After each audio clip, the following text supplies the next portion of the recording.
As an occasional crossword puzzle constructor, I've been asked by friends and acquaintances, where do you even begin? A surprising number of people have wondered more specifically, do you start by writing the clues?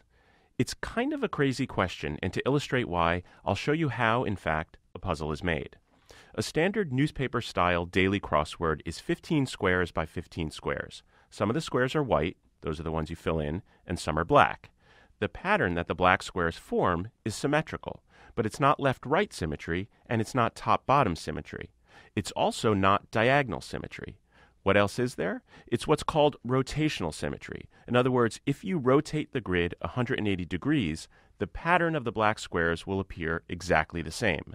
Some puzzlers call it crossword symmetry.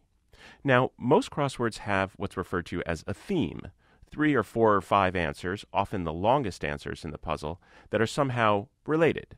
In general, if you want to make a crossword puzzle, that is where you begin. You have to come up with a theme. Let's take as an example a puzzle I wrote for the New York Times. What do these 3 answers have in common? Yesterday's news, a thing of the past, and ancient history. Well, let's look at the clues I wrote for them. It's old, it's very old, it's very, very old. Not bad. And if you notice, in a 3-part theme such as this, the top and bottom answers have to be the same length in order to obey the symmetry. Fortunately, yesterday's news and ancient history are both 14 letters. As I mentioned, a theme could have 4 parts, which might look like this New York Times puzzle that I wrote. Undercover agent, sworn to secrecy, and spread out over 2 answers. If I told you, then I'd have to kill you. The theme is pretty self-explanatory, but note that the top and bottom answers must be the same length, and the 2 middle answers must be the same length. Again, because of the symmetry. Similarly, with this 5-part theme that I wrote, these 2 are the same length, and these 2 are the same length. All right, let's go back to that first example. Now that I have my theme in place, I need to build out the grid. That is, create a pattern of black squares.